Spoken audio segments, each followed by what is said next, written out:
మన తండ్రి అయిన దేవునికి ప్రభువైన యేసుక్రీస్తు ద్వారా వేవేల కృతజ్ఞతాస్తుతులు చెల్లిస్తూ ఈ యొక్క మార్నింగ్ ప్రేయర్ ద్వారా లేఖనం ఏమి చెప్పుచున్నది అని ఆలోచించి అనేక మందిని ఆలోచింప చేయడానికి చేరువచ్చినటువంటి మీ అందరికీ ప్రభువైన యేసుక్రీస్తు నామములో శుభాభివందనములు తెలియజేస్తూ సహోదరులు భాస్కర్రావు గారు ప్రారంభ ప్రార్థన చేస్తారు.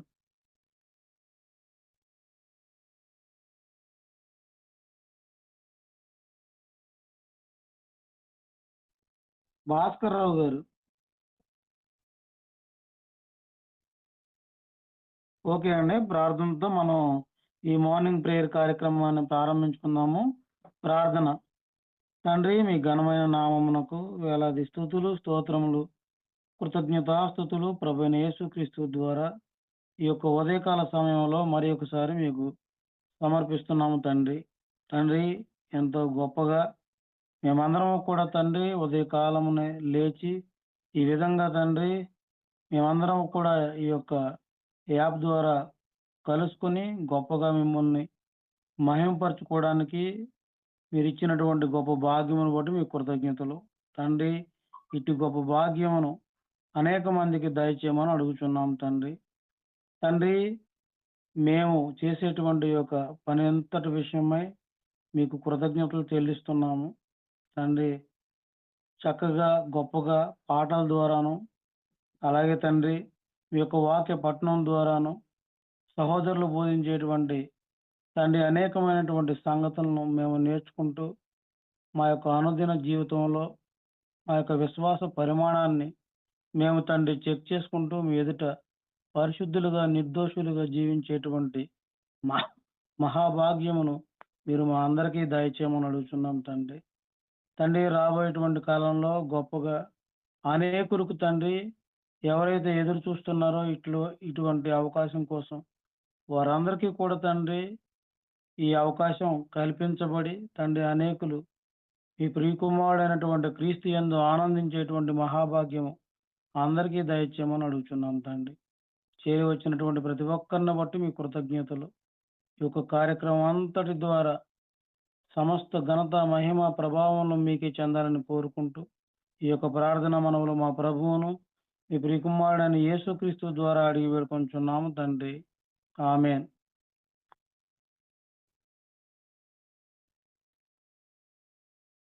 మొదటి కీర్తనగా సహోదరులు భాస్కర్రావు గారు పాడి వినిపిస్తారు. రెండవ కీర్తనగా సహోదరులు లాలయ్య గారు పాడి వినిపిస్తారు.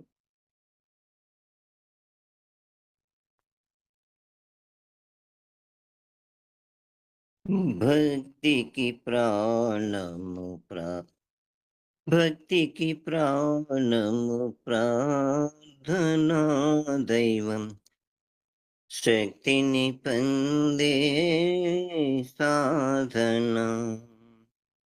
హృదయము పలికే రోదనా, హృదయము పలికే రోదనా, అంతరంగ పురుషును నివేదనా. భక్తికి ప్రాణము ప్రార్థనా దైవం, శక్తిని పొందే సాధన. సూర్యుని సహితము శాసించినది, వర్షఋతువునే బంధించినది. సూర్యుని సహితము శాసించినది, వర్షఋతువునే బంధించినది.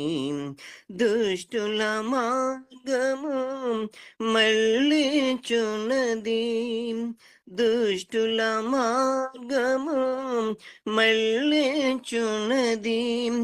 భువిలో ఎన్నెన్నో మహిమలు చూపునది, భువిలో ఎన్నెన్నో మహిమలు చూపునది. భక్తికి ప్రాణము ప్రార్థనా దైవం, శక్తిని పొందే సాధన, శోధనలను సహింపనేర్పును, వేదనలు ఆనందమే ముసగును, శోధనలను సహింపనేర్పును, వేదనలు ఆనందముసగును, రోగములో ఆదరణ నేర్చును, రోగములో ఆదరణ నేర్చును, నీతిమంతునికి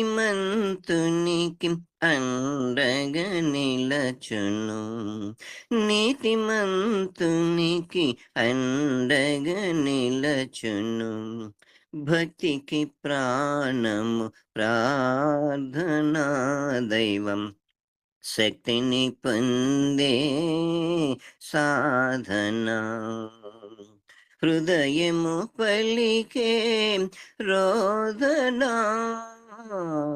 హృదయము పలికే రోదనా, అంతరంగ పురుషుని వేదనా, భక్తికి ప్రాణము ప్రార్థనా దైవం, శక్తిని పొందే సాధన.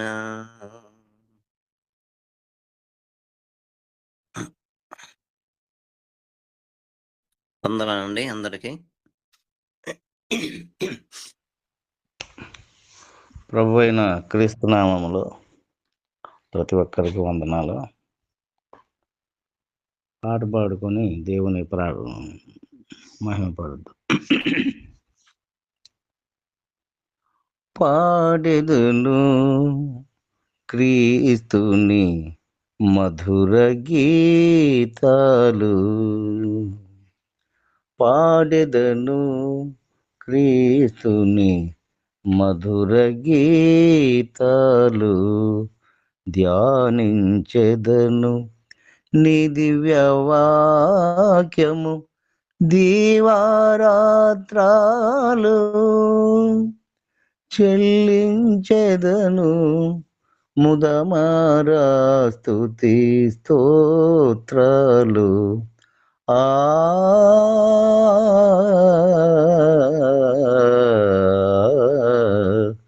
పాడెదను క్రీస్తుని మధుర గీతాలు. పరమును వీడిన ఓ పరమాత్ముడ, భువి కరుదెంచిన నరరూపదారుడ, పరమును వీడిన ఓ పరమాత్ముడ, భువి కరుదెంచిన నరరూపదారుడ, ఘోర పాపిని నేరమెంచక చేరదీసిన నా రక్షక, ఘోర పాపిని నేరమెంచక చేరదీసిన నా రక్షక, ఎంత ప్రేమ ఎంత కరుణ వర్ణింపతరమో కాదయ్యా, ఎంత ప్రేమ ఎంత కరుణ వర్ణింపతరమో కాదయ్యా,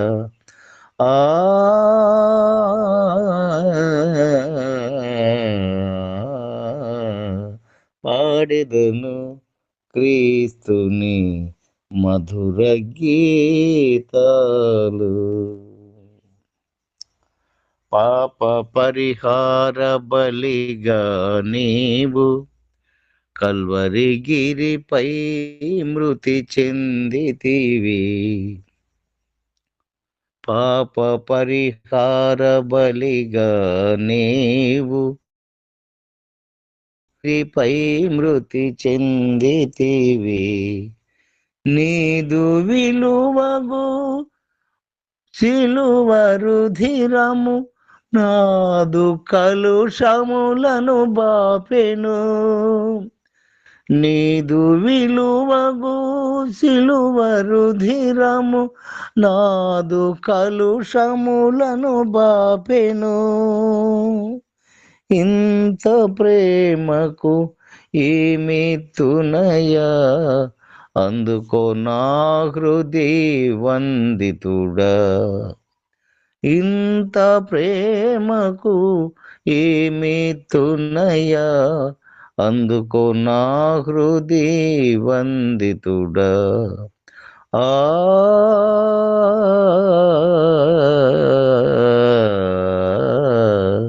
పాడెదను క్రీస్తుని మధుర గీతాలు. నిత్య రక్షణకు ఆధారం నీవే, సత్యం జీవము మార్గము నీవే. నిత్య రక్షణకు ఆధారం నీవే, సత్యం జీవము మార్గము నీవే.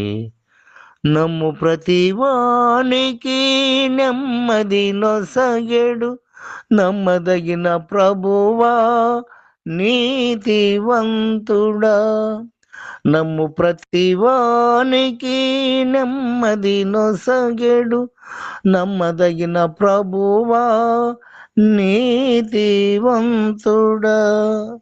స్తుతియు ఘనత మహిమ ప్రభావం యుగ యుగములకు పాత్రుడ నీవే. స్తుతియు ఘనత మహిమ ప్రభావం యుగ యుగములకు పాత్రుడ నీవే. ఆ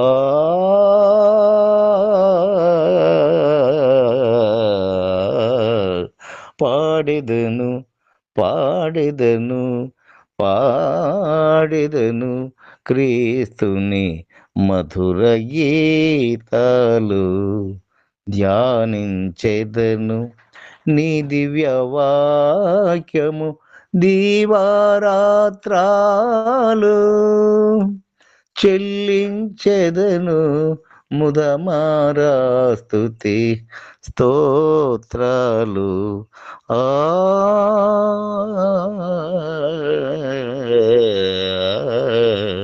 పాడెదను పాడెదను క్రీస్తుని మధుర గీతాలు. ఉన్నానయ్యా, ఉన్నాను. వందనాలండి. ఇప్పటి వరకు చాలా చక్కగా పాటలు పాడి వినిపించినటువంటి సహోదరులు ఇరువురికి కూడా ప్రత్యేకంగా వందనములు తెలియజేస్తూ లేవియ కాండము 4వ అధ్యాయము వాక్యపట్న భాగంగా చదువుకుందాము. 1వ వచనం నుండి 12వ వచనం వరకు నవ్య చదువుతుంది. 13వ వచనం నుండి 21వ వచనం వరకు సహోదరి జ్యోతి గారు చదువుతారు.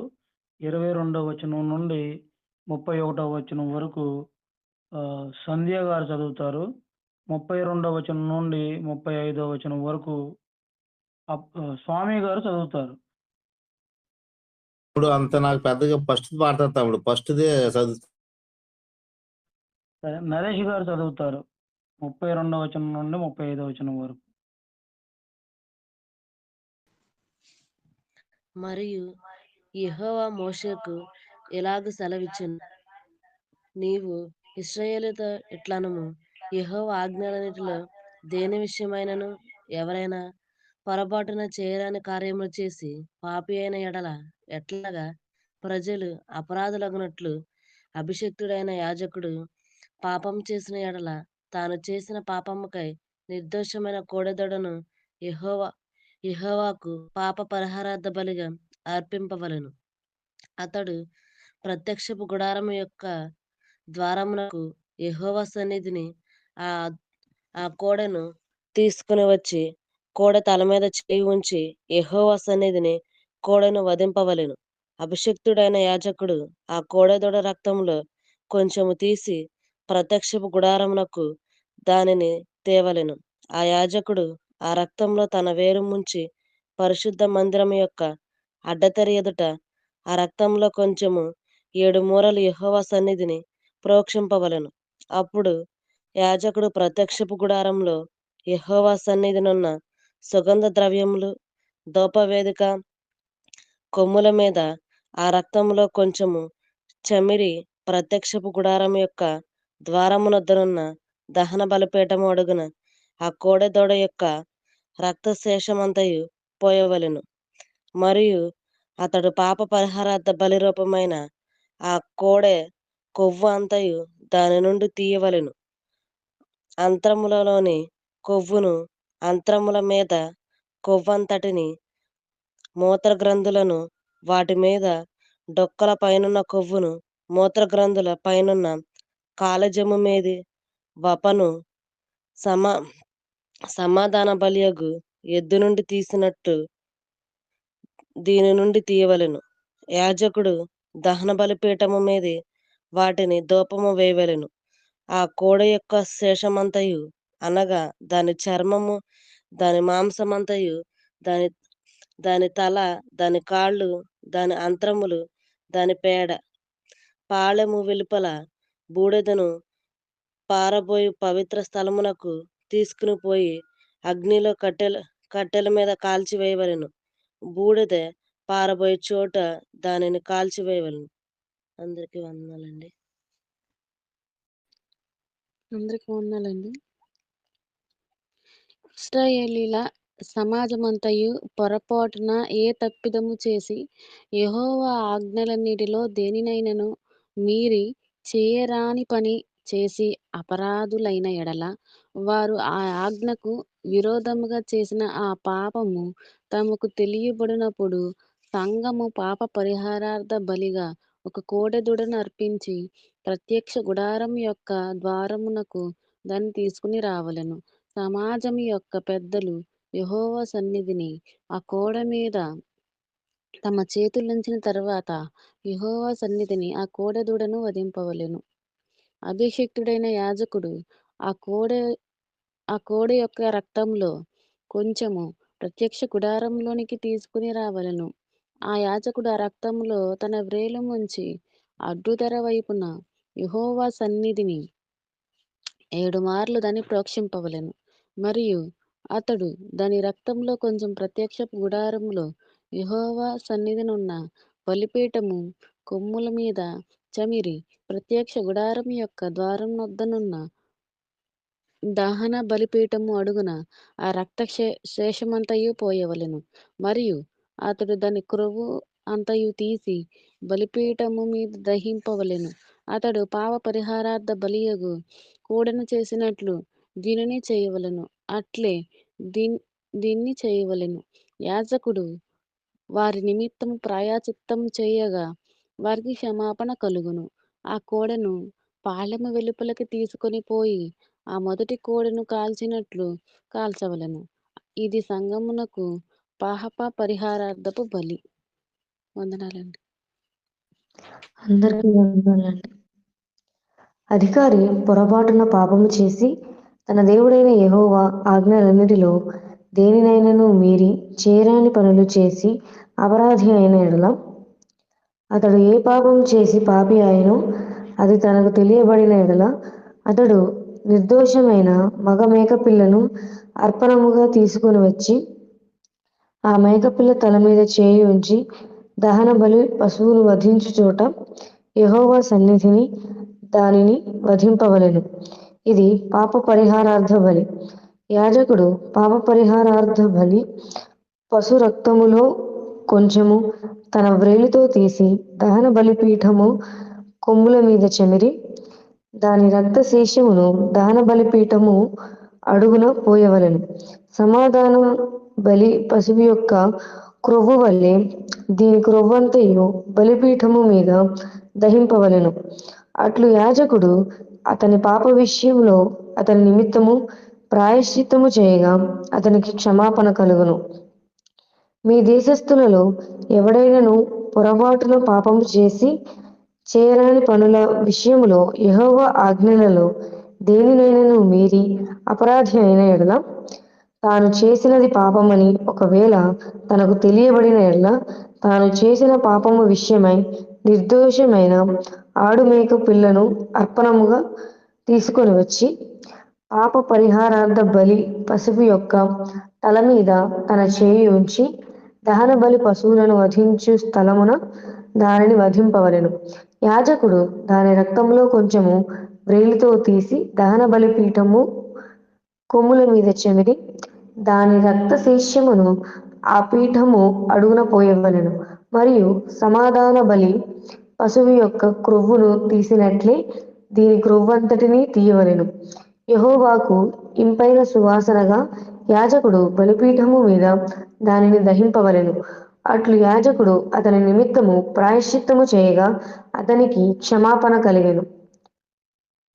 వందనాలండి.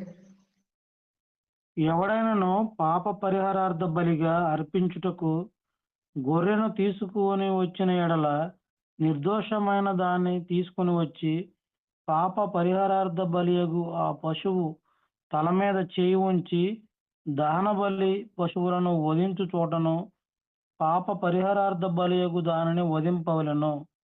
యాజకుడు పాప పరిహారార్థ బలియగు పశువు రక్తములో కొంచెము తన వ్రేలితో తీసి దహన బలిపీఠపు కొమ్ముల మీద చమిరి ఆ పీఠము అడుగున ఆ రక్తశేషమంతయు పోయవలెను. మరియు సమాధాన బలి పశువు యొక్క క్రొవ్వును తీసినట్లు దీని క్రొవ్వంతయు తీయవలెను. యాజకుడు యెహోవాకు అర్పించు హోమముల రీతిగా బలిపీఠము మీద వాటిని ధూపము వేయవలెను. అతడు చేసిన పాపము విషయమై యాజకుడు అతని నిమిత్తము ప్రాయశ్చిత్తము చేయగా అతనికి క్షమాపణ కలుగును. ఇప్పటి వరకు చాలా చక్కగా 4వ అధ్యాయం అంతటినీ కూడా చదివి వినిపించినటువంటి సహోదరులందరికి కూడా వందనములు తెలియజేస్తూ సహోదరులు అనిల్ గారు ఈ యొక్క అధ్యాయం అంతటిని చక్కగా వివరించవలసిందిగా కోరుకుంటూ ప్రేమతో ఆహ్వానిస్తున్నాము. తండ్రి అయిన దేవునికి కృతజ్ఞతాస్తుతులు. కూడి వచ్చిన సహోదరి సహోదరులందరికీ కూడా ప్రభు నామమున వందనాలు తెలియజేస్తూ ఉన్నాను.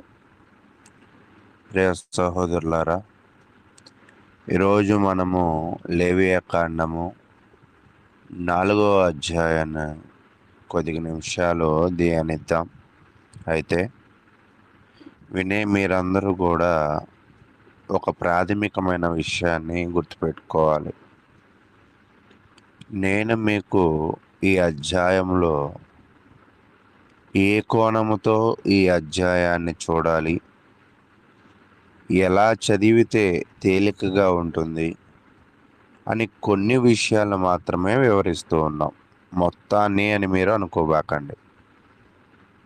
దీని గురించి మీరు కూడా ఆసక్తి ఉన్నవాళ్ళు మరలా స్టడీ చేసే ప్రయత్నం చేయండి. అప్పుడు దేవుడు మీకు చాలా శ్రేష్టమైన విషయాలను మీ గ్రహింపుకు దేవుడు ఇస్తాడు. అయితే ఈ 4వ అధ్యాయంలో పాప పరిహారార్థ బలి గురించి వివరిస్తూ ఉన్నాడు. ఇప్పటిదాకా 3 రకాల బలులను చూసాం. దహన బలి, నైవేద్య బలి, సమాధాన బలి. ప్రతి బలి యొక్క ఉద్దేశాన్ని, దాని యొక్క వివరణను, దాని యొక్క అనుసరించే పరిస్థితులను మీకు ఒక పట్టిక ద్వారా గ్రూపులో కూడా పెట్టడం అయితే జరిగింది. అయితే ఈ పాప పరిహారార్థపు బలి గురించి మనం ఈరోజు ధ్యానిస్తూ ఉన్నప్పుడు దీని యొక్క ఉద్దేశం ఏమిటి? చెయ్యని పాపాలకు బలి. ఇది చెయ్యని పాపాలకు బలి. ఇక్కడ 4 సమూహాలు వేరు 4 విధానాలను వర్ణిస్తూ ఉన్నాడు. అభిషిక్త యాజకుడు ఒకటి, మొత్తము సమాజము గురించి ఒకటి, ఒక పాలకుడు లేదా సాధారణ వ్యక్తి గురించి ఒకటి,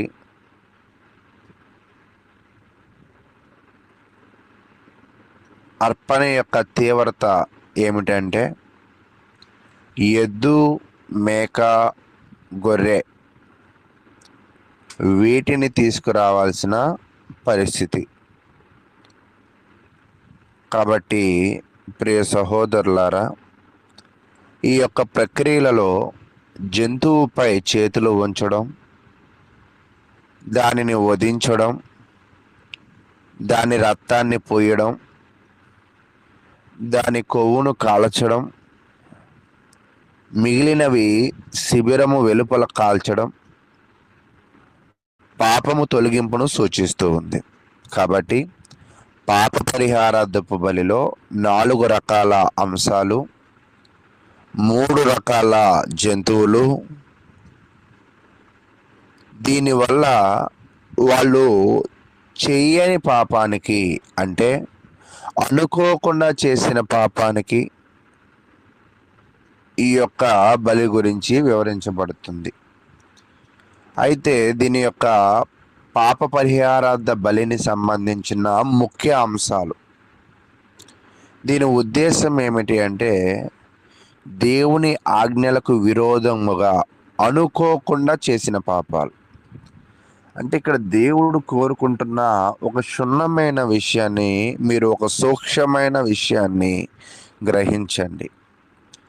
మనము తెలియకుండా చేసిన పాపాలు, అనుకోకుండా దొరికిన పాపాలు, ఎటువంటి పాపాలు కూడా మన మీద ఉండకూడదు అని కోరుకుంటున్నాడు దేవుడు.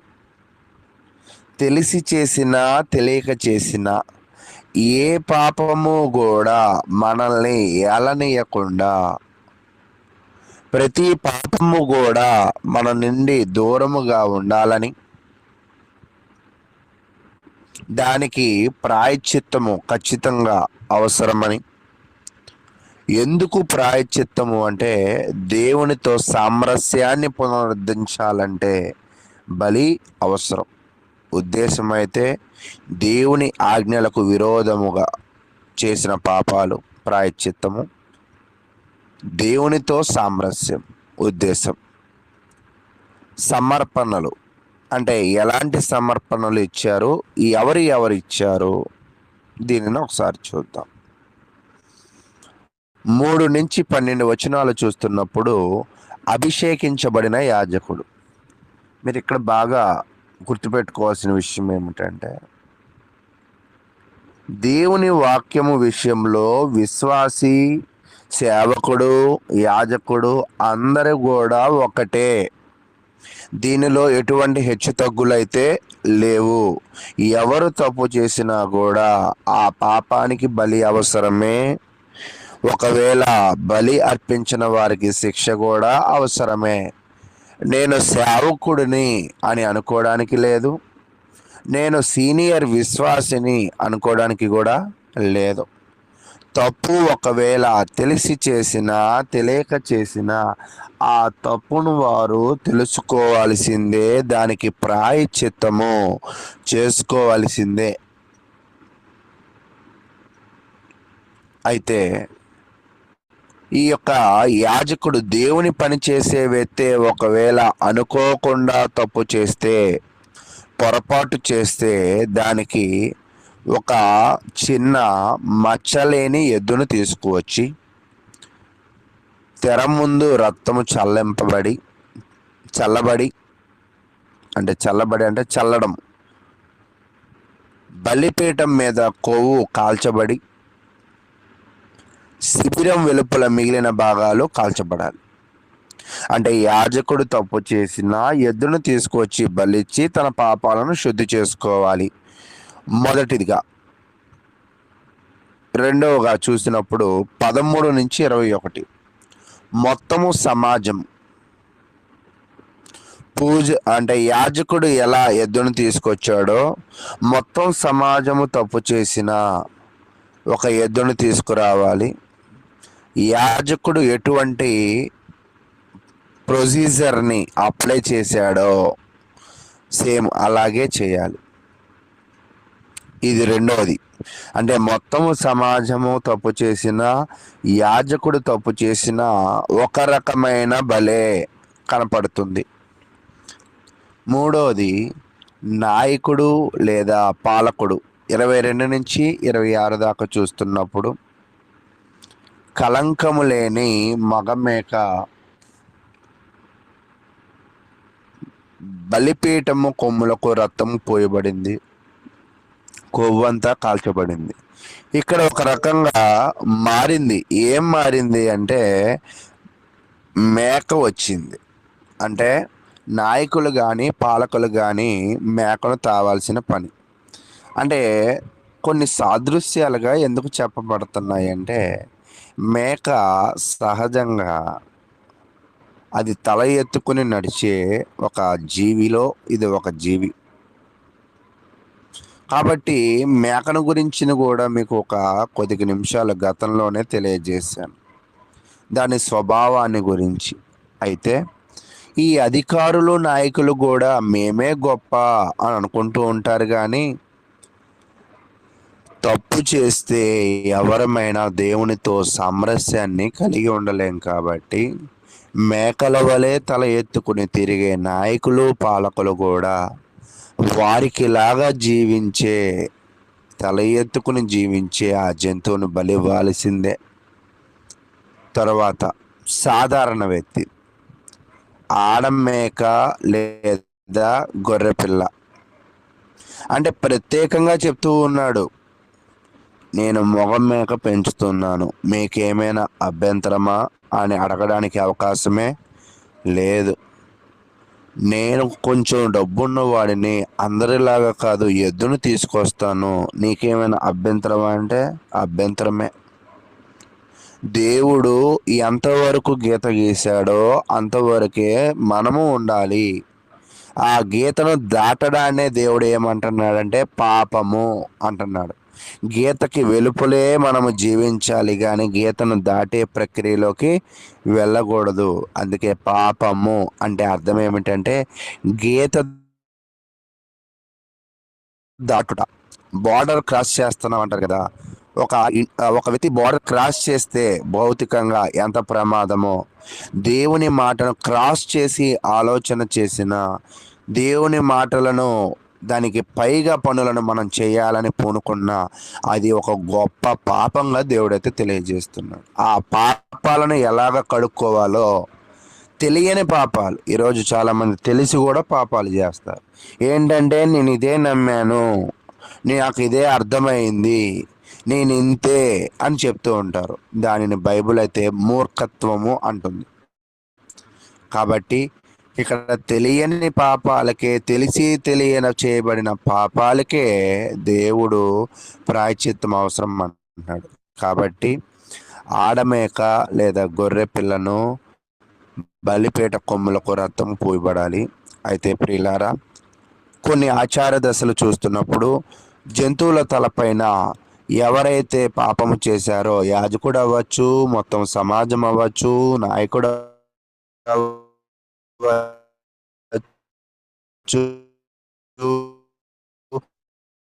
సాధారణమైన వ్యక్తి అవ్వచ్చు, వీళ్ళందరూ ఆ బలి ఇచ్చే జంతువు మీద తల మీద చేతి ఉంచాలి.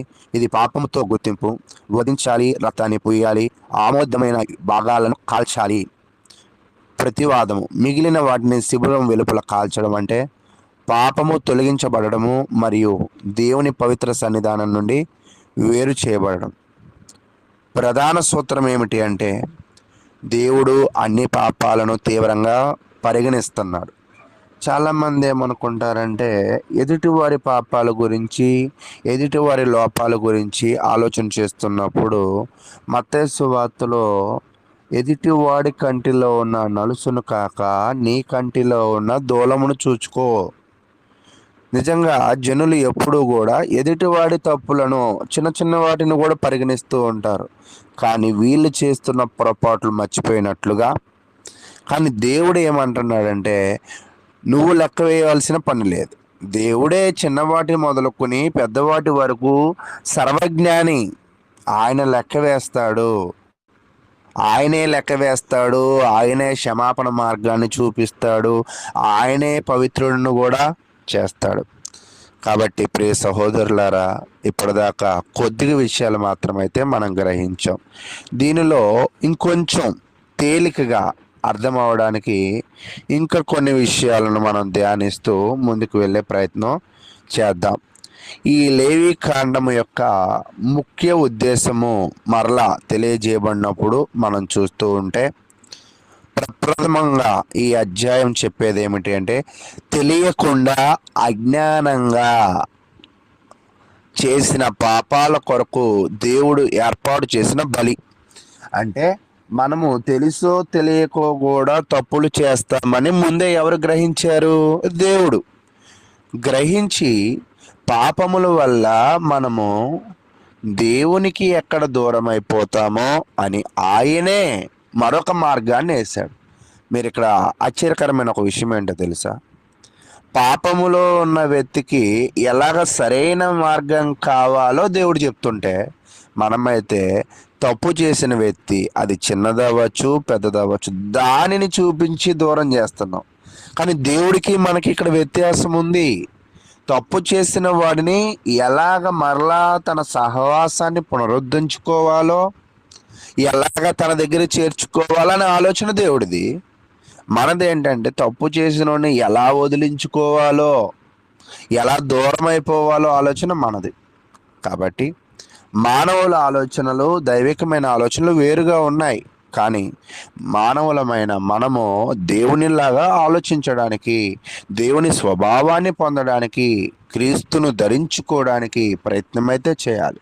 తర్వాత అసలు పాప బలి ఎందుకు? అసలు బలి అవసరమా? ఏ బలి లేకపోతే కుదరదా అంటే, పాపము దేవునితో సంబంధాన్ని భంగము చేస్తుంది. పాపము తెలిసినా తెలియకపోయినా ప్రాయశ్చిత్తం అయితే అవసరం. ప్రాయశ్చిత్తము అంటే ఆ తప్పు కొరకు వాళ్ళు ఆలోచన చేసి దేవుని దగ్గర మొరపెట్టడం. ఒక రకంగా ఖచ్చితంగా ఆ ప్రాయశ్చిత్తం అనే పదానికి ఇంకా చాలా అర్థం ఉంది. కాబట్టి చాలా అవసరము. ప్రతి పాపానికి ప్రాయశ్చిత్తము అవసరం. రక్తము ద్వారా పరిహారం జరుగుతుంది.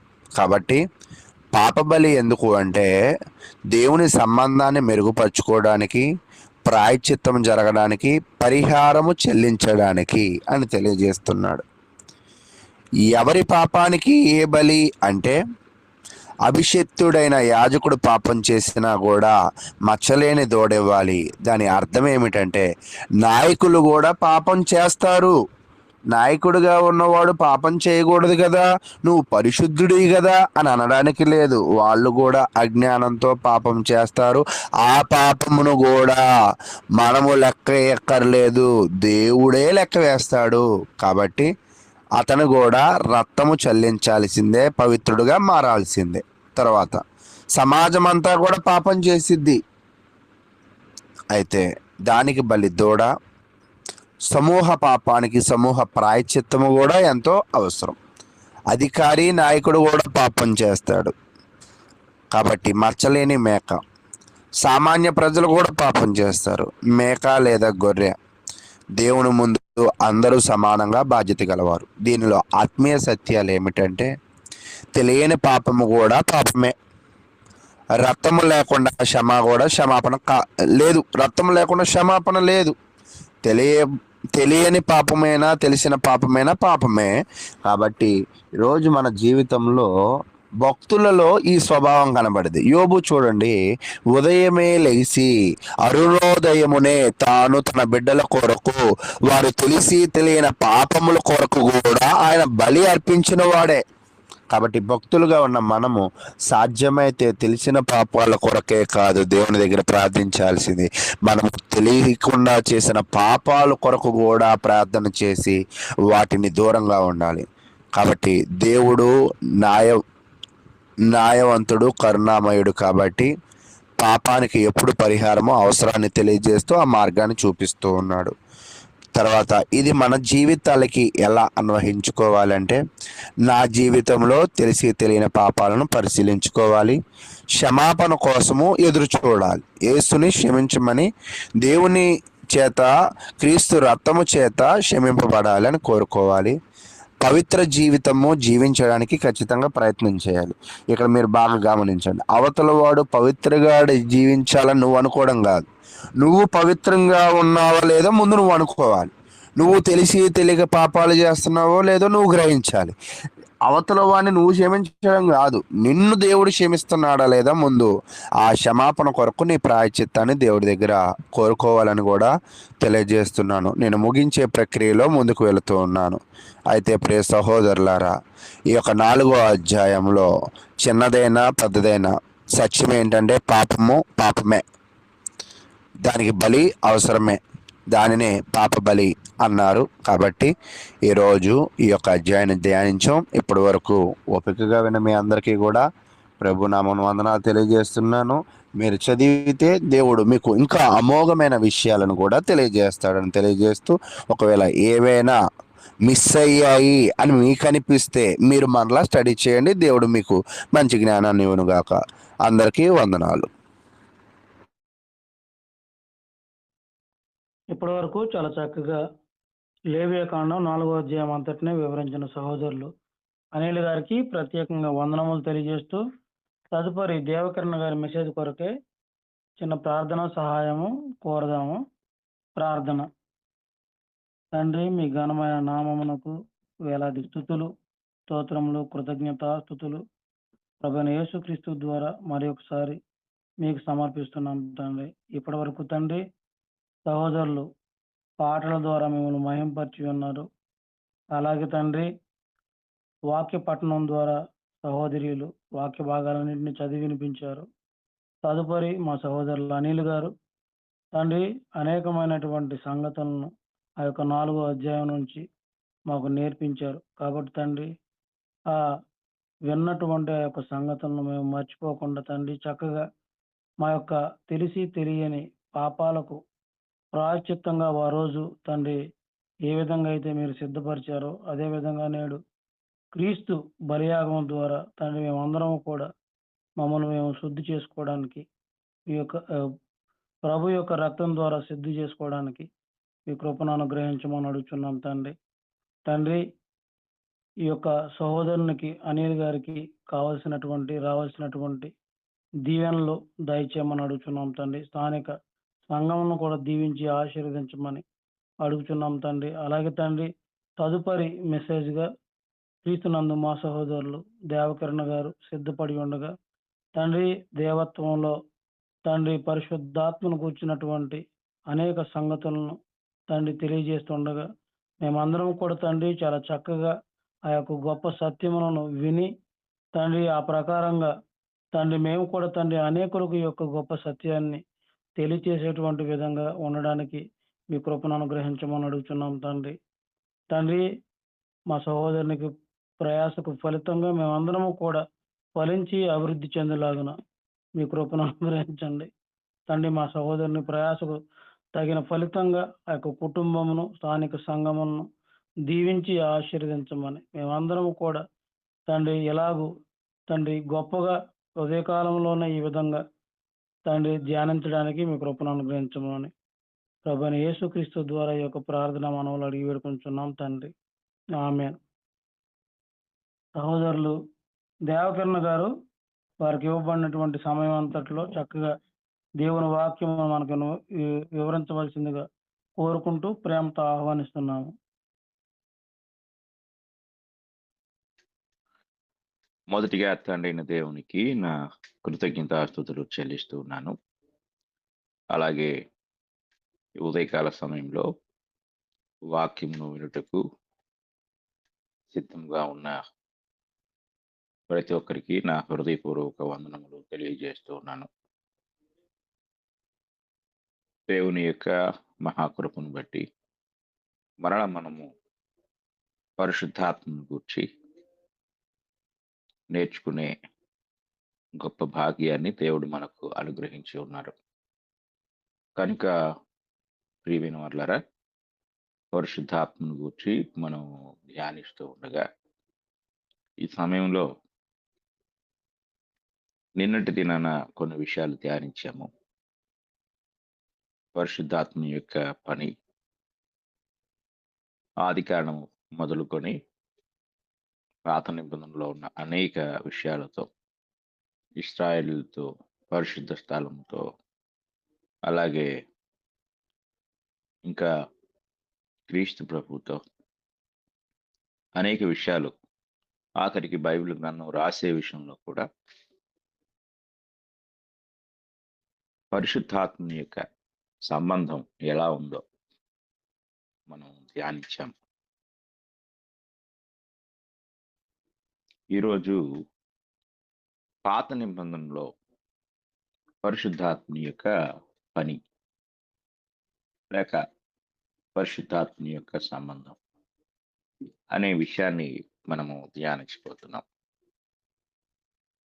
క్షమించండి, క్రొత్త నిబంధనలో పరిశుద్ధాత్మ యొక్క పని, అలాగే ఆ యొక్క పాత్ర ఏమిటి అనేది మనం ధ్యానించబోతున్నాం. అందులో ప్రాముఖ్యంగా మనం క్రీస్తు ప్రభువు మరియు పరిశుద్ధాత్ముడు వారిద్దరి మధ్య సంబంధం, వారిద్దరి మధ్య సంబంధాన్ని గురించి మనం ధ్యానిస్తూ ఉండగా అందులో భాగంగా ప్రకటించుటలో, సువార్త ప్రకటించుటలో, దేవుని యొక్క వార్తను ప్రకటించుటలో పరిశుద్ధాత్మ యొక్క పని, క్రీస్తు ప్రభువుతో కలిసి ఆయన పనిచేసిన విధానాన్ని మనము జ్ఞాపకం చేసుకుందాం. మొదటిగా ఈ ప్రకటించే పనిలో వారి యొక్క పాత్ర ఎలా ఉంది అనే విషయాన్ని జాగ్రత్తగా మనం ఆలోచించినట్లయితే, పేతురు రాసిన మొదటి పత్రిక నుండి ఒక విషయాన్ని మనము చదువుకున్నాం. పేతురు రాసిన మొదటి పత్రిక 3వ అధ్యాయము 18వ వచనం నుండి 20వ వచనం వరకు మనం చదువుకున్నాం. ఏలయనగా మనలను దేవుని యొద్దకు తెచ్చుటకు అనీతిమంతుల కొరకు నీతిమంతుడైన క్రీస్తు శరీర విషయంలో చంపబడి, ఆత్మ విషయంలో బ్రతికింపబడి, పాపముల విషయంలో ఒక్కసారి శ్రమపడెను.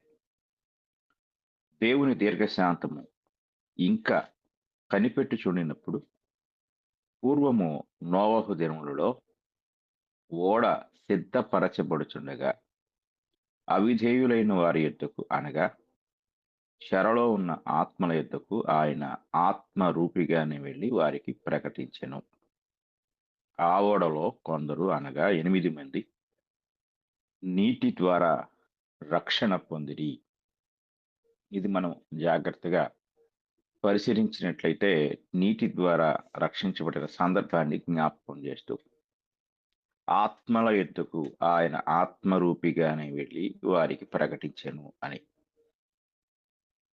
కొందరు ఈ వచనాన్ని తప్పుగా అర్థం చేసుకున్నారు. చెరలో ఉన్న ఆత్మలంటే పరదైసులో ఉన్న ఆత్మల యొద్దకు వెళ్ళి అక్కడ వారికి సువార్త ప్రకటించడం జరిగింది. కాబట్టి అవి నోవహు దినములలో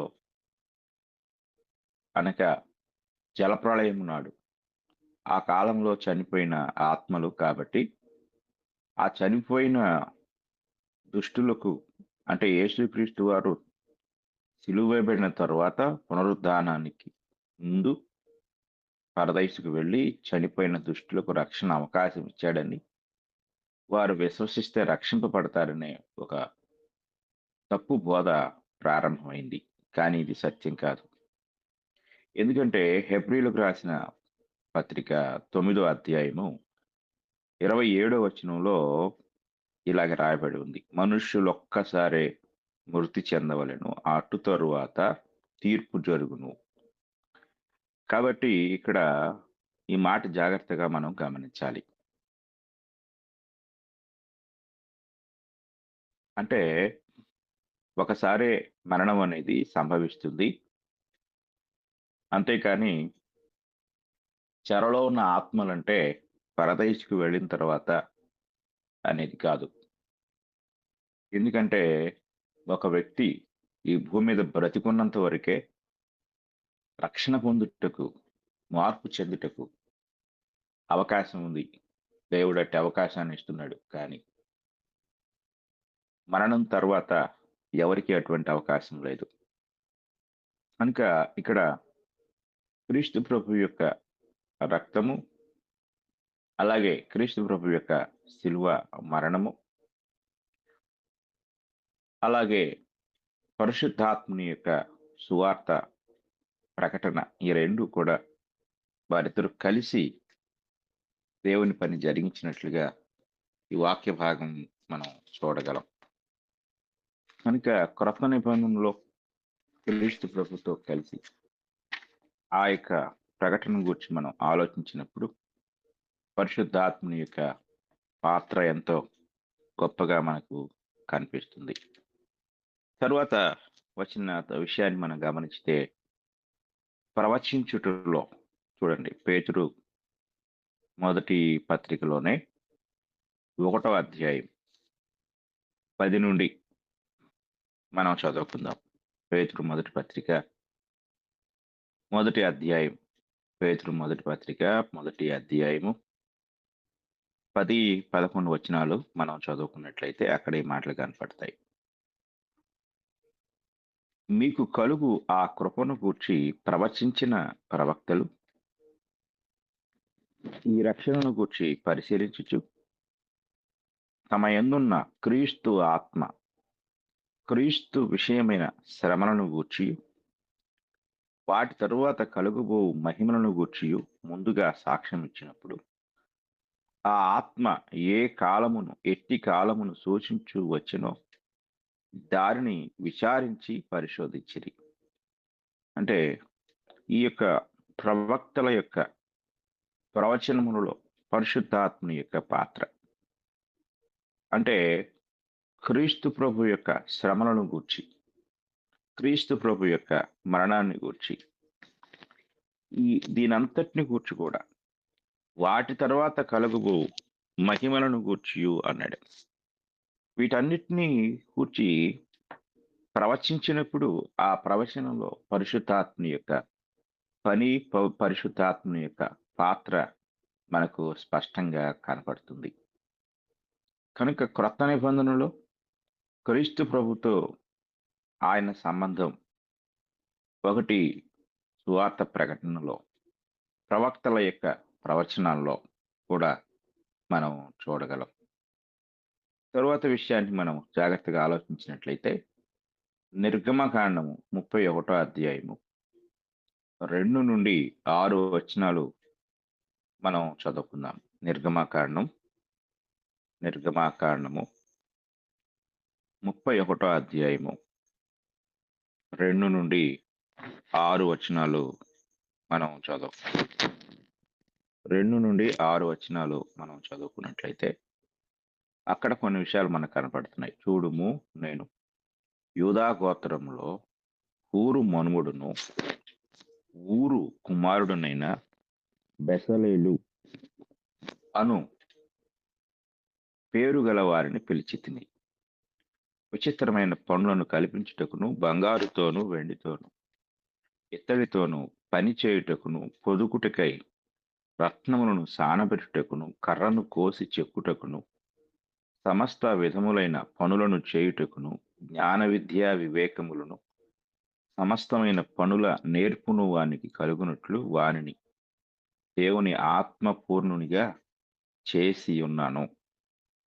మరియు నేను తాను గోత్రంలోని అహిసామాకు కుమారుడైన అహోలియాబును అతనికి తోడు చేసి తిని నేను నీకు ఆజ్ఞాపించినవన్నీ చేయునట్లు జ్ఞాన హృదయులందరి హృదయములలో జ్ఞానమును ఉంచి ఉన్నాను.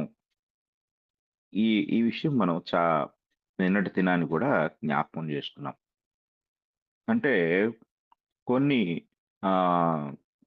రూపాలను తయారు చేయటంలో, ఈ రూపాల తయారు చేయటంలో పరిశుద్ధాత్మ యొక్క పని మనకు కనపడుతుంది.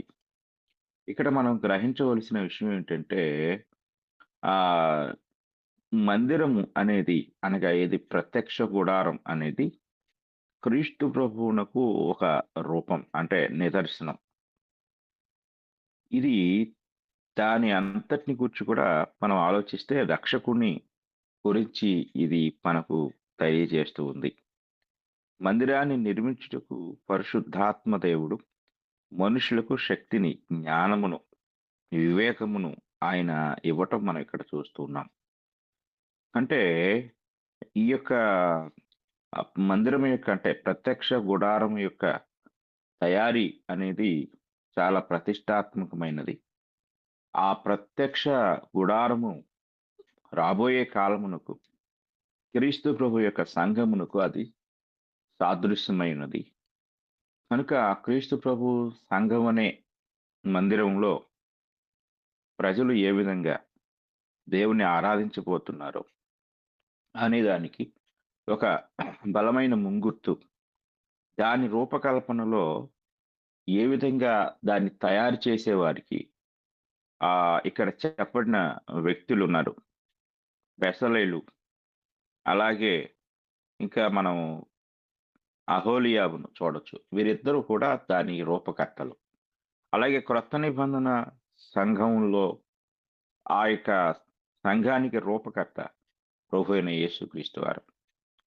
కాబట్టి వారు కలిసి వాళ్ళిద్దరూ కలిసి ఏ విధంగా మందిరాన్ని తయారు చేశారో అలాగే క్రొత్త నిబంధనలో వీరిద్దరూ కలిసి దేవుని మందిరం అనే సంఘ రూపాన్ని వారు తయారు చేశారు.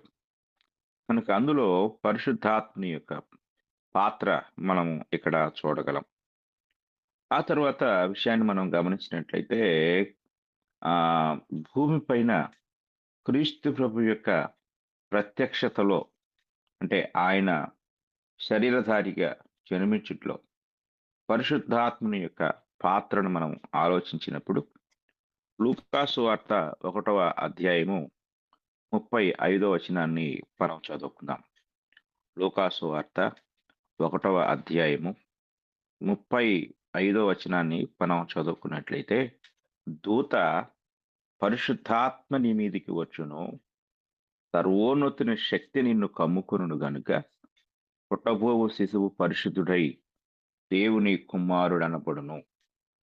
కనుక క్రీస్తు ప్రభు యొక్క జన్మలో పరిశుద్ధాత్ముని యొక్క పని, ఆయన జన్మించుటలో పరిశుద్ధాత్ముడు ఎంతో ప్రముఖ పాత్ర వహించినట్లుగా ఇక్కడ మనం చాలా జాగ్రత్తగా గమనించగలం. కనుక క్రీస్తు ప్రభుతో కలిసి పరిశుద్ధాత్ముని యొక్క పనిని క్రొత్త నిబంధనలో మనం చూడగలం. కనుక పరిశుద్ధాత్మ యొక్క పని చాలా గొప్పది. అటు పాత నిబంధనలోను ఇటు క్రొత్త నిబంధనలో కూడా ఆయన గొప్ప పని చేసినట్లుగా మనం చూస్తున్నాం. విశేషించి క్రీస్తు ప్రభుతో కలిసి ఆయన ఆయా సందర్భాల్లో సంబంధం కలిగి ఉన్నారు. చూడండి, మనము హెబ్రీయులకు రాసిన పత్రిక 10వ అధ్యాయము 1వ వచనాన్ని మనం చదువుకుంటే ఇలా కనపడుతుంది. 10వ అధ్యాయము 5వ వచనం. కాబట్టి ఆయన ఈ లోకమందు ప్రవేశించినప్పుడు ఇలాగు చెప్పుచున్నాడు, బలియు అర్పణయు నీవు కోరలేదు గాని నాకొక శరీరమును అమర్చితివి. ఇంగ్లీష్లో ఉంటుంది, but a body has thou prepared me అనే మాట. అంటే ఒక శరీరమును అమర్చితివి అంటున్నాడు. అంటే ఈ మాట మనం పరిశీలించినప్పుడు ఒక విషయం మనకు అర్థమవుతుంది. యేసుక్రీస్తు వారి యొక్క శరీర ధారణ గురించి మనము ఇక్కడ చూస్తూ ఉన్నాం. ఆయన శరీర ధారణ, ఒక శరీరమును అమర్చితివి. ఈ అమరిక ఎలా జరిగింది? ఈ అమరిక మనం చూసినప్పుడు పరిశుద్ధాత్ముని యొక్క సహాయంతో ఆయన తల్లి అయిన మరియ గర్భంలో పరిశుద్ధాత్మ దేవుడు జరిగించిన కార్యము క్రీస్తు ప్రభు యొక్క శరీర ధారణ, శరీరాన్ని ధరించే విధానం. కనుక అందులో పరిశుద్ధాత్మని యొక్క పాత్రను స్పష్టంగా మనము గ్రహించగలం. అలాగే తర్వాత మనము ఆయన యొక్క బాప్తిస్మాన్ని గూర్చి మనం ఆలోచించినప్పుడు ఆ బాప్తిస్మంలో కూడా పరిశుద్ధాత్ముని యొక్క సంబంధం ఉంది. కొన్ని వచనాలు మనం చదువుకుందాము. లూకాసు వార్త 3వ అధ్యాయము 21, 22 వచనాలు మనం చదువుకుందాం. లూకాసు వార్త 3వ అధ్యాయము 21, 22 వచనాలు మనం చదువుకున్నట్లయితే, ప్రజలందరూ బాప్తిస్మము పొందినప్పుడు యేసు కూడా బాప్తిస్మము పొంది ప్రార్థన చేయుచుండగా ఆకాశము తెరవబడి పరిశుద్ధాత్మ శరీరాకారముతో పావురము వలె ఆయన మీదికి దిగి వచ్చెను. ఈ మాట మనం జాగ్రత్తగా పరిశీలించినట్లయితే ఇక్కడ కూడా పరిశుద్ధాత్ముని యొక్క పాత్రను మనం చూడగలం. ఆయన బాప్తిస్మం పొందినప్పుడు అక్కడ పరిశుద్ధాత్మ దేవుడు ప్రత్యక్షమయ్యాడు. కనుక ఈ మాటలు మనము జాగ్రత్తగా ఆలోచించినట్లయితే మార్కు సువార్త 1వ అధ్యాయంలో కూడా ఈ మాట మనకు కనపడుతుంది. మార్కు సువార్త 1వ అధ్యాయము 10వ వచనం. వెంటనే ఆయన నీళ్లలో నుండి ఒడ్డునకు వచ్చుచుండగా ఆకాశము చీల్చబడుటయు పరిశుద్ధాత్మ పావురము వలె తన మీదికి దిగి వచ్చుటయు చూచెను. ఆ తర్వాత యోహాను సువార్త 1వ అధ్యాయం 32, 33 వచనాలు. యోహాను సువార్త 1వ అధ్యాయము 32, 33 వచనాలు మనం చదువుకుంటే, మరియు యోహాను సాక్ష్యం ఇచ్చుచు ఆత్మ పావురము వలె ఆకాశము నుండి దిగి వచ్చుట చూచితిని. ఆ ఆత్మ ఆయన మీద నిలిచెను. నేను ఆయనను ఎరుగనైతిని గాని నీళ్లతో బాప్తిస్మమిచ్చుటకు నన్ను వాడు నీవెవని మీద ఆత్మ దిగి వచ్చి నిలుచుట చూతువో ఆయనే పరిశుద్ధాత్మలో బాప్తిస్మమిచ్చువాడని నాతో చెప్పాను. కనుక ఈ సందర్భాలన్నిటిలో కూడా యేసుక్రీస్తు వారి యొక్క ప్రకటనలో, అంటే సువార్త ప్రకటనలోను, అలాగే ఆయన జన్మలోను, ఆయన బాప్తిస్మంలోను, వీటన్నిటిలో కూడా పరిశుద్ధాత్మని యొక్క పాత్రను మనము చక్కగా గమనించగలం. ఆ తర్వాత విషయాన్ని మనం ఆలోచించినట్లయితే చూడండి, మనం లూకాసు వార్త 4వ అధ్యాయం 1వ వచనం మనం చదువుకున్నట్లయితే, శోధించబడుటలో కూడా చూడండి, ఆయన శోధించబడ్డాడు. 4వ అధ్యాయము 1వ వచనాన్ని మనం చదువుకుంటే, యేసు పరిశుద్ధాత్మ పూర్ణుడై యోర్దాను నది నుండి తిరిగి వచ్చి 40 దినములు ఆత్మచేత అరణ్యములో నడిపింపబడి అపవాది చేత శోధింపబడుచుండెను. అక్కడ కూడా ఆయన అరణ్యములో శోధించబడిన సందర్భంలో కూడా పరిశుద్ధాత్మ పూర్ణుడిగా యోర్దాను నుండి తిరిగి వచ్చి ఆత్మచేత అరణ్యములో ఆయన నడిపించబడ్డాడు. ఈ విషయాన్ని మనం గ్రహించవలసిన వారమై ఉన్నాం. అనగా ఆయన శోధన సమయంలో కూడా పరిశుద్ధాత్మని యొక్క పాత్రను మనం చూడగలం. ఈ విషయాన్ని మత్తయ్య గారు కూడా తెలియజేశారు. మత్తయి సువార్త 4వ అధ్యాయము 1వ వచనాన్ని మనం చదువుకుంటే, అప్పుడు యేసు అపవాది చేత శోధింపబడుటకు ఆత్మ వలన అరణ్యమునకు కొనిపోబడెను. అంటే ఆయన శోధించబడే దానిలో కూడా పరిశుద్ధాత్మని యొక్క నడిపింపు ఉంది అనే విషయాన్ని మనం చాలా జాగ్రత్తగా గమనించవలసిన వారమై ఉన్నాం. అలాగే మార్కు సువార్త 1వ అధ్యాయం 12వ వచనం కూడా ఈ విషయాన్ని మనకు తెలియజేస్తూ ఉంది. మార్కు సువార్త 1వ అధ్యాయం 12వ వచనము, వెంటనే పరిశుద్ధాత్మ ఆయనను అరణ్యములోనికి త్రోసికొని పోయెను అనే మాట కనబడుతుంది.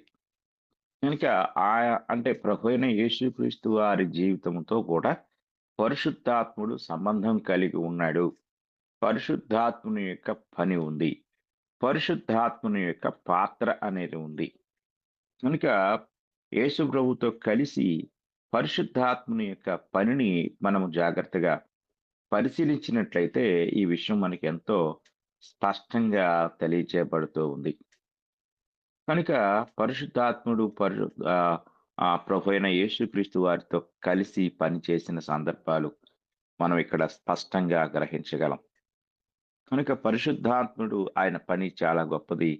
ఆయన ఎంతో స్పష్టంగా ఆయా కాలంలో ఆయా వ్యక్తులతో కలిసి పని చేస్తూ ఉన్నాడు. తరువాత మనం ఆలోచించినట్లయితే అపోస్తుల కార్యములు 10వ అధ్యాయము 38వ వచనాన్ని మనం చదువుకుందాం. అపోస్తుల కార్యములు 10వ అధ్యాయము 38వ వచనాన్ని మనం చదువుకున్నట్లయితే అక్కడ ఈ మాట కనపడుతుంది. అదేదనగా దేవుడు నజరేయుడైన యేసును పరిశుద్ధాత్మతోనూ శక్తితోనూ అభిషేకించేనన్నదియే.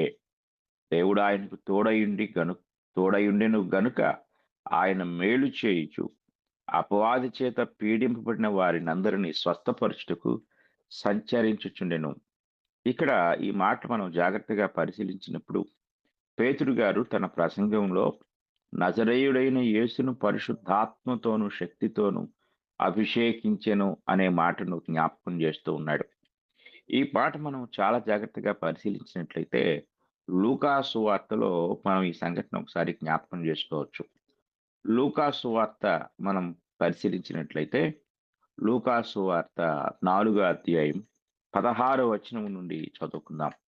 16వ వచనం నుండి, తరువాత ఆయన తాను పెరిగిన నజరేతునకు వచ్చెను. తన వాడుకు చొప్పున విశ్రాంతి దినమందు సమాజ మందిరములోనికి వెళ్ళి చదువుటకై నిలుచుండగా ప్రవక్త అయిన యెషయా గ్రంథము ఆయన చేతికి ఇవ్వబడెను.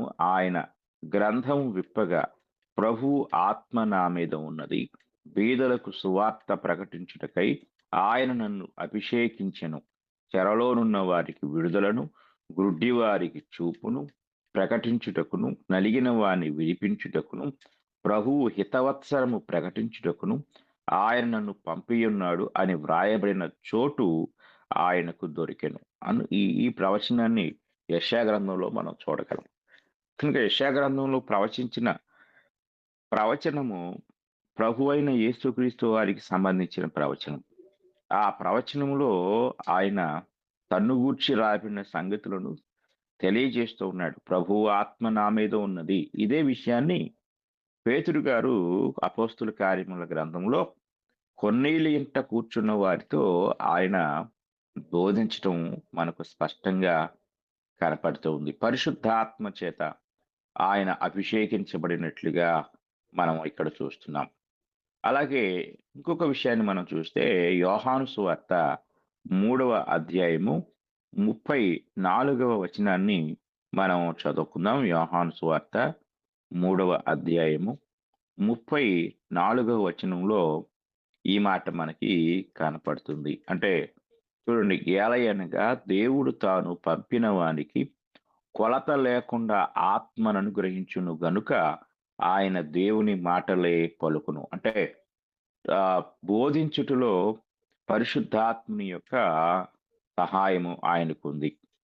కనుక కొలత లేని ఆత్మను పొందుకున్న ఆయన దేవుని మాటలే పలుకును. అంటే సువార్త ప్రకటనలో, ఆయన బోధలో పరిశుద్ధాత్మ సహాయంతో ఆయన ఆ యొక్క బోధ చేసినట్లుగా ఈ వచనాలు మనకు స్పష్టంగా తెలియజేస్తూ ఉన్నాయి.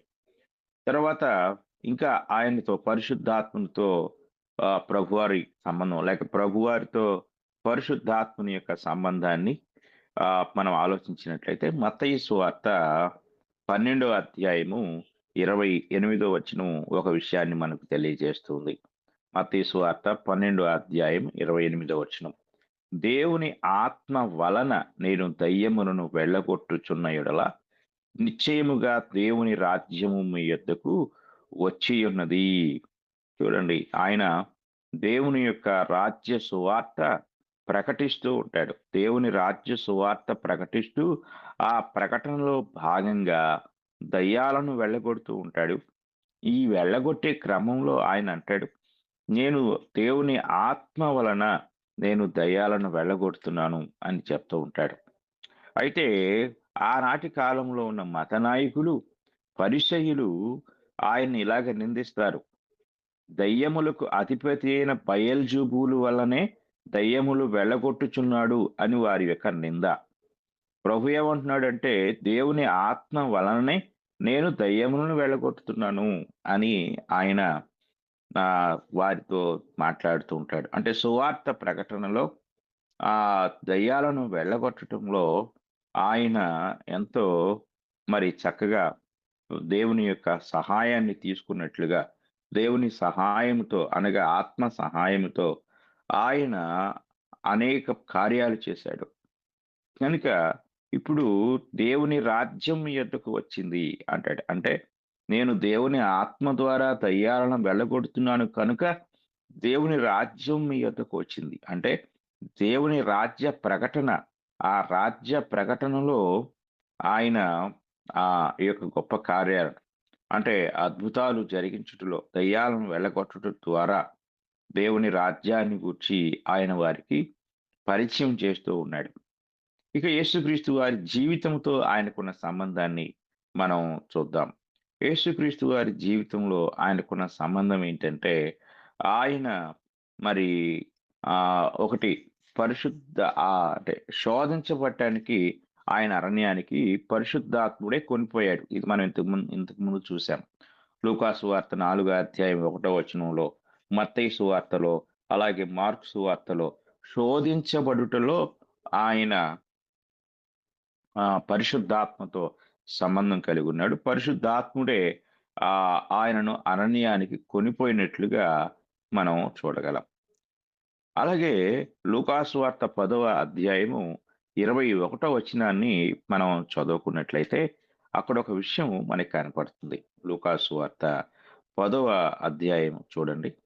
లూకా సువార్త 10వ అధ్యాయము 21వ వచనాన్ని మనం చదువుకున్నట్లయితే, ఆ గడియలోనే యేసు పరిశుద్ధాత్మ యందు బహుగా ఆనందించి, తండ్రి, ఆకాశమునకును భూమికిని ప్రభువా, నీవు జ్ఞానులకును వివేకులకును ఈ సంగతులను మరుగు చేసి పసిబాలురకు బయలుపరిచినావని నిన్ను స్తుతించుచున్నాను. అవును తండ్రి, అలాగు నీ దృష్టికి అనుకూలమాయను అని తండ్రిని స్తుతిస్తూ ఉంటాడు. ఆ గడియలోనే యేసు పరిశుద్ధాత్మయందు అనగా దేవుని ఆత్మయందు ఆయన ఆనందించాడు. అంటే యేసుక్రీస్తు వారి యొక్క జీవితంలో పరిశుద్ధాత్మని యొక్క పాత్ర చాలా ప్రాముఖ్యమైంది. కనుక పరిశుద్ధాత్మ సహాయంతోనే ఆయన ప్రతి కార్యాన్ని జరిగించాడు. పరిశుద్ధాత్మ ద్వారా ఆయన ఆనందించాడు. పరిశుద్ధాత్మ ద్వారా ఆయన తండ్రిని స్తుతించాడు. ఇవన్నీ కూడా అంటే యేసుక్రీస్తు వారితో ఆయన జీవితంతో పరిశుద్ధాత్మని యొక్క సంబంధం ఎంతో స్పష్టంగా ఇక్కడ మనము గ్రహించగలం. అలాగే హెబ్రీయులకు రాసిన పత్రిక 9వ అధ్యాయము 14వ వచనాన్ని కూడా మనం చదువుకుందాం. హెబ్రీయులకు రాసిన పత్రిక 9వ అధ్యాయము 14వ వచనాన్ని మనం చదువుకున్నట్లయితే అక్కడ ఈ మాట కనపడుతుంది. నిత్యుడగు ఆత్మ ద్వారా తన్ను తాను దేవునికి నిర్దోషినిగా అర్పించుకొనిన క్రీస్తు యొక్క రక్తము, యేసుక్రీస్తు వారు తన్ను తాను దేవునికి శిలువ పైన నిర్దోషినిగా అర్పించుకున్నాడు. ఆ అర్పించుకునే క్రమంలో పరిశుద్ధాత్ముని ద్వారా ఆ బలియాగము జరిగించబడింది. బలియాగము జరిగించడానికి 3 వ్యక్తులు కావాలి. ఒకటి బలి అర్పించేవాడు అనగా ఒక దోషి, ఇది మనం అందరము. రెండవది ఒక యాజకుడు కావాలి బలి పశువును వధించడానికి. అలాగే బలి స్వీకరించేవాడు కూడా కావాలి. బలి స్వీకరించేవాడు తండ్రి అయిన దేవుడు. బలి అర్పణ ప్రభు అయిన యేసుక్రీస్తు వారు. బలి అర్పణను అర్పించినవాడు పరిశుద్ధాత్మ దేవుడు. కనుక ఆత్మ ద్వారా తన్ను తాను దేవునికి నిర్దోషినిగా అర్పించుకున్న అనగా యేసుక్రీస్తు వారు స్వీయ బలి అర్పణ, ఇది స్వయంగా బలి అర్పించుకున్నాడు. స్వయంగా బలి అర్పించుకొనుటలో పరిశుద్ధాత్ముని యొక్క పాత్ర అక్కడ మనకు కనపడుతుంది. అందుకే ఇక్కడ నిత్యుడగు ఆత్మ ద్వారా అంటాడు. ఆత్మ ద్వారా తన్ను తాను దేవునికి నిర్దోషినిగా అంటే పుట్టుక దగ్గర నుండి శిలువ బలియాగం వరకు అంత మాత్రమే కాదు, పునరుద్ధానం వరకు కూడా పరిశుద్ధాత్ముని యొక్క పాత్ర యేసుక్రీస్తు వారి జీవితంలో మనం చూడగలం. కనుక ఇప్పుడు మనం ఆలోచించినట్లయితే ఆయన మరణంలో పరిశుద్ధాత్మని యొక్క పని, అంటే శిలువ బలియాగములో పరిశుద్ధాత్మని యొక్క పనిని ఇక్కడ మనం చూస్తున్నాం.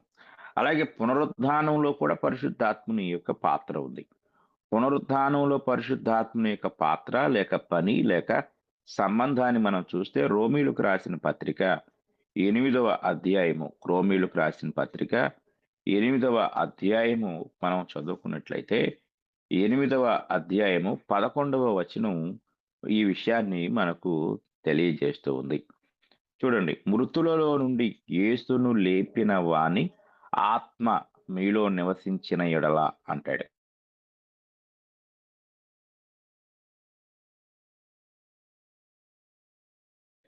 అంటే బలియాగంలో ఉన్నాడు.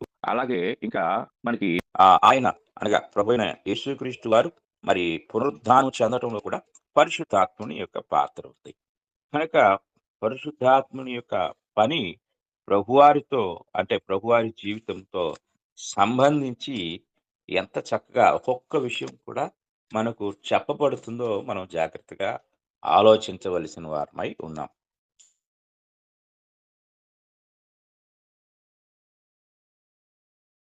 అలాగే ఆరోహణంలో కూడా, అంటే ఆరోహణానికి ముందు కూడా మనం జాగ్రత్తగా అంటే ఆయన ఆరోహణం చెందే ముందు జరిగిన సంఘటన అపోస్తుల కార్యములు 1వ అధ్యాయము 1-2 వచనాలు మనం చూస్తే, ఓ థియోఫిలా, యేసు తాను ఏర్పరచుకున్న అపోస్తులకు పరిశుద్ధాత్మ ద్వారా ఆజ్ఞాపించిన తరువాత ఆయన పరమునకు చేర్చుకొనబడిన దినము వరకు ఆయన చేయుటకును బోధించుటకును ఆరంభించిన వాటినన్నిటినీ కూర్చి నా మొదటి గ్రంథమందు రచించి తిని అని ఆయన తెలియజేస్తూ ఉంటాడు. ఇక 8వ వచనం కూడా మనం చదువుకుందాం. అక్కడ 8వ వచనం కూడా మనం చూస్తే, అయినను పరిశుద్ధాత్మ మీ మీదికి వచ్చినప్పుడు మీరు శక్తి నొందుతారు గనుక మీరు యెరూషలేములోను యూదయ సమరయ దేశముల యందంతటను భూదిగంతముల వరకు నాకు సాక్షులయ్యుందురని వారితో చెప్పెను. అంటే పరిశుద్ధాత్మను తన శిష్యులకు అనుగ్రహించే విధానాన్ని కూడా ఆయన ఎంతో స్పష్టంగా వారికి తెలియజేస్తూ ఉన్నారు.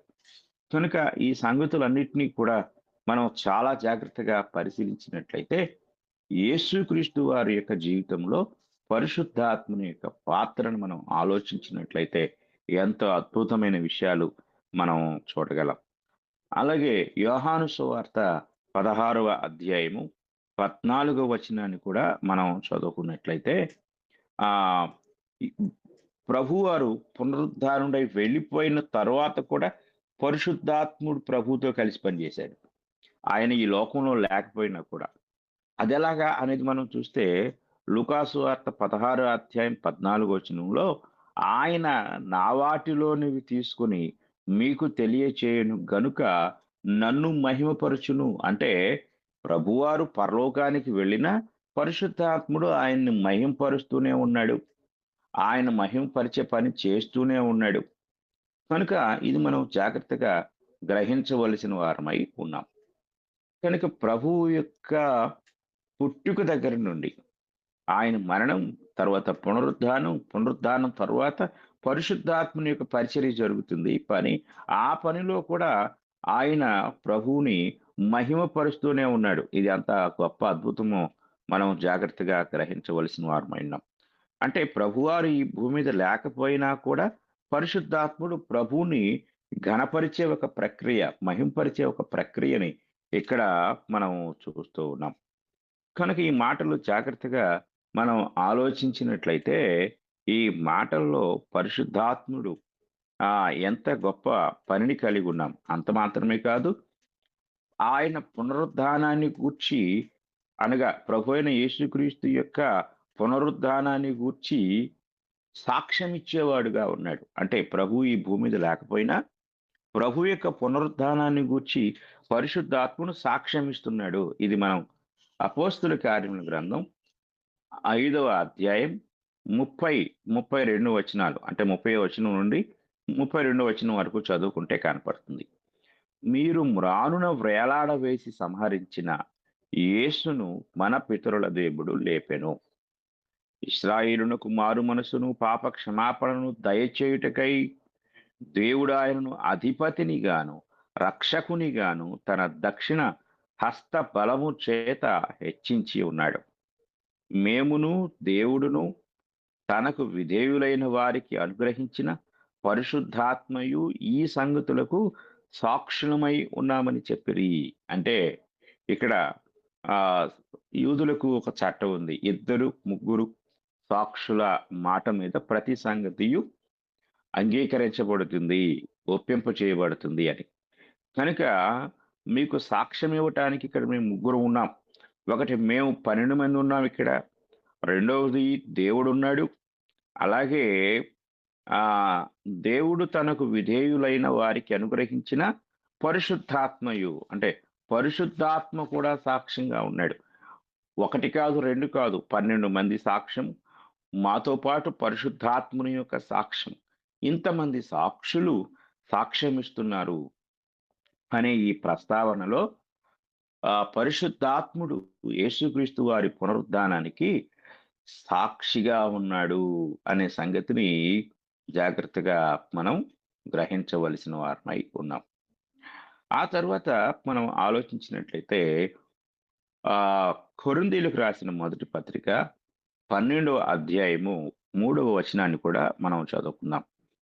కొరింథీయులకు రాసిన పత్రిక మొదటి పత్రిక 12వ అధ్యాయం 3వ వచనాన్ని మనము చదువుకున్నట్లయితే ఈ యొక్క విషయాన్ని మనం గ్రహించవచ్చు. చూడండి, ఇందుచేత దేవుని ఆత్మ వలన మాటలాడువాడెవడును యేసు శాపగ్రస్తుడని చెప్పడనియు, పరిశుద్ధాత్మ వలన తప్ప ఎవడును యేసు ప్రభు అని చెప్పలేడనియు నేను మీకు తెలియజేయుచున్నాను. కనుక యేసుక్రీస్తు వారిని ప్రభువుగా అంగీకరించడం ఆ రోజుల్లో యూదులకు పెద్ద సవాలుగా మిగిలిపోయింది. ఎందుకంటే యేసును వారు యేసుగానే గుర్తించారు. ఒక మరియ కుమారునిగా, వడ్లవాని కుమారునిగా, లేక ఒక అద్భుతాలు చేసేవాడిగా, ఒక ఊరురా తిరిగే ఒక బోధకుడిగానే వారి హృదయాల్లో ఆయనకి స్థానం ఇచ్చారు. కానీ ఇక ఆయనను ప్రభువుగా, అంటే ప్రభు అనే మాట గురించి నేను మీకు చెప్పాను. ఆ మాట గ్రీకులో కురియోస్ అనే మాట నుండి వచ్చింది. ఇది రాజు, పరిపాలకుడు, అధిపతి, ఏలుబడి చేసేవాడు, ఇవన్నీ ఉన్నాయి అందులో. ఇది కేవలం ఒకే ఒక వ్యక్తికి సంబంధించింది యూదుల దృష్టిలో. ఆ ప్రభు ఎవరంటే యెహోవా దేవుడు మాత్రమే. ఇంకొకరిని వారు ప్రభువుగా అంగీకరించరు. అది అంగీకరించలేకపోయారు వాళ్ళు. అందుకే ఇక్కడ ఏమంటున్నాడంటే పేతురు గారు, పరిశుద్ధాత్మ వలన తప్ప, అంటే పరిశుద్ధాత్మ దేవుని సహాయంతో మాత్రమే ఒకడు యేసుక్రీస్తు వారిని ప్రభువు అని అంగీకరిస్తాడు అనే విషయాన్ని ఇక్కడ జాగ్రత్తగా మనం గమనించగలం. కనుక యేసుక్రీస్తు వారి యొక్క అధికారాన్ని అంగీకరించడంలో కూడా, ఆయన ప్రభువు అని ఒప్పుకోవటంలో కూడా పరిశుద్ధాత్మని యొక్క పని ఉంది. కనుక ఈ విషయాలన్నిటినీ మనం చాలా జాగ్రత్తగా గమనించినట్లయితే ఇంతవరకు మనము యేసుక్రీస్తు వారి జీవితంలో పరిశుద్ధాత్మని యొక్క పని, ఆయన ఆ పాత్రను గురించి మనము చాలా విషయాలు నేర్చుకున్నాం. కనుక క్రొత్త నిబంధనలోకి వచ్చేసరికి యేసుక్రీస్తు వారితో ఆయన సంబంధాన్ని, యేసుక్రీస్తు వారి యొక్క టోటల్ లైఫ్ అంతట్లో కూడా, అంటే ఆయన పుట్టుక దగ్గర నుండి ఆయన పునరుద్ధానం తర్వాత కూడా ఆయన మరణ పునరుద్ధానాలను గురించి సాక్ష్యం ఇవ్వటంలో ఆయన పాత్ర ఉంది. ఒక సాధారణమైన వ్యక్తి, ఒక పాపి యేసుక్రీస్తును ప్రభువు అని ఒప్పుకోవటానికి కూడా పరిశుద్ధాత్మని యొక్క అవసరం ఉంది. అలాగ పరిశుద్ధాత్మ వలన తప్ప ఎవడును యేసుక్రీస్తు ప్రభు అని ఒప్పుకోలేని పరిస్థితి. కనుక ఎవరైతే యేసుక్రీస్తు ప్రభువు అని ఒప్పుకుంటున్నాడో అతడు పరిశుద్ధాత్మ సహాయంతోనే ఒప్పుకుంటున్నాడు. కనుక ఈ సంగతులను మనం చాలా జాగ్రత్తగా గ్రహించి యేసుక్రీస్తు వారి జీవితంలో పరిశుద్ధాత్మని పాత్ర పట్ల మనం ఒక స్పష్టమైన గ్రహింపు, అవగాహన కలిగి ఉండాలని నేను మీకు తెలియజేస్తున్నాను. ఆ తర్వాత మనము రేపటి దినాన ఈ యొక్క లోకముతో పరిశుద్ధాత్మని యొక్క సంబంధాన్ని మనము రేపటి దినాన మనము ప్రారంభించుకొని ప్రతి విషయాన్ని కూడా ఆలోచన చేద్దాం. కనుక పరిశుద్ధాత్ముడు ఏ విధంగా పనిచేస్తున్నాడు, అటు పాత నిబంధనలో ఆదాము మొదలుకొని మలాకీ గ్రంథం వరకు కూడా పరిశుద్ధాత్ముడు ఎలా పనిచేశాడు మనం నేర్చుకున్నాం. ఈరోజు ప్రభు అయిన యేసుక్రీస్తు వారి పుట్టుక దగ్గర నుంచి ఆయన పునరుద్ధానం తరువాత సువార్త ప్రకటనలో కూడా పరిశుద్ధాత్ముడు ఏ విధంగా పనిచేశాడనే సంగతులు తెలుసుకున్నాం.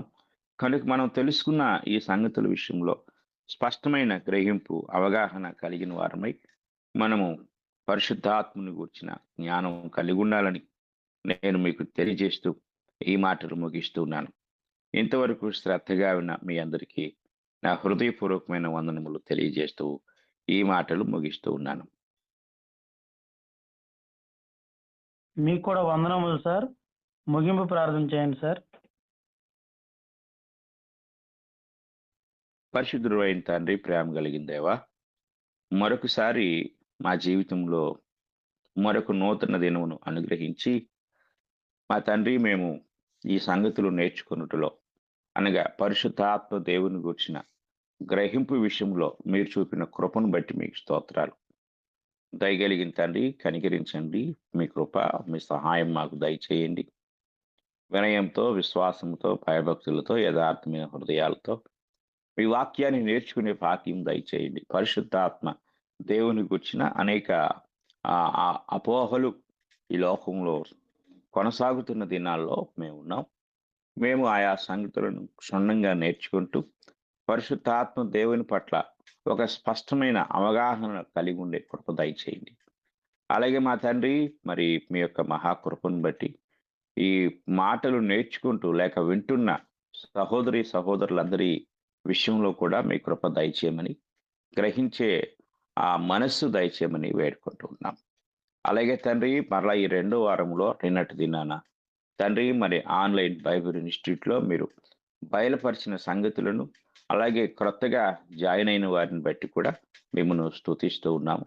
ఇంకా తండ్రి, మరి మీ యొక్క మహాకృపను బట్టి ఇంకా అనేకులు కూడా ఈ విషయాన్ని, ఈ యొక్క ఆన్లైన్ బైబిల్ ఇన్స్టిట్యూట్ని సద్వినియోగం చేసుకునే కృప దయచేయమని వేడుకుంటున్నాం. అలాగే తండ్రి, గ్రూపులో చేరిన ప్రతి ఒక్కరిని దీవించి ఆశీర్వదించండి. నాకంటే ముందుగా వాక్యాన్ని బోధించిన మీ దాసుని ఇకను కూడా అనేక సంగతుల యందు తండ్రి మీ యొక్క జ్ఞానం అనుగ్రహించమని, వారిని వారి కుటుంబాన్ని దీవించి ఆశీర్వదించమని, మీ పరిచర్యలో ఇంకా బలంగా వాడుకోమని వేడుకుంటున్నాం. అలాగే మా తండ్రి, మరి ఈ యొక్క కార్యభారం అంతటిని వహిస్తున్న మీ దాసులు రవి గారిని మీరు దీవించి ఆశీర్వదించండి. మీ పనిలో ఇంకా బలమైన పాత్రగా వాడుకోనండి. అలాగే తండ్రి, మరి గ్రూపులో ఉన్న మా యొక్క సహోదరి సహోదరుల కొరకు, వారి ఆరోగ్యం కొరకు ప్రార్థిస్తున్నాం. తండ్రి, 2 చిన్న బిడ్డల విషయమై తండ్రి మేము ప్రతిరోజు జ్ఞాపకం చేసుకుంటున్నాం. వారిని స్వస్థపరచండి, వారికి కావలసిన ఆరోగ్యం దయచేయండి. అలాగే మా సహోదరుడు తండ్రి కాలి ఆపరేషన్ చేయబడి తండ్రి ఉండగా ఆ బిడ్డకు మీరు మంచి స్వస్థతను దయచేయండి. కండరములు, ఎముకలు, నరములు అన్నీ త్వరగా పొదగబడి అతకబడి తన అనుదిన జీవన విధానంలో కొనసాగుటకు కృప దయచేయండి. వారిని వారి కుటుంబాన్ని మీరు బలపరిచి ఆశీర్వదించండి. ఇంకా అలాంటి పరిస్థితుల్లో ఉన్న ప్రతి ఒక్కరిని కూడా మీరు జ్ఞాపకం చేసుకొని తండ్రి స్వస్థపరిచి ప్రతి ఒక్కరి దుఃఖ నివారణ అనుగ్రహించమని వేడుకుంటున్నాం. తండ్రి, కనికరించండి, మీ కృప చేత దీవించి ఆశీర్వదించమని ఈ ఉదయకాలంలో, ఈ యొక్క ఉదయకాలపు ప్రార్థనా కూడికలో పాల్గొన్న ప్రతి ఒక్కరిని మరొకసారి మీ కృప కలిగిన హస్తములకు అప్పగించుకుంటూ ఈ ప్రార్థన మా ప్రభు అయిన యేసుక్రీస్తు వారి పరిశుద్ధ నామంలో అడిగి వేడుకుంటున్నాము తండ్రి. ఆమేన్.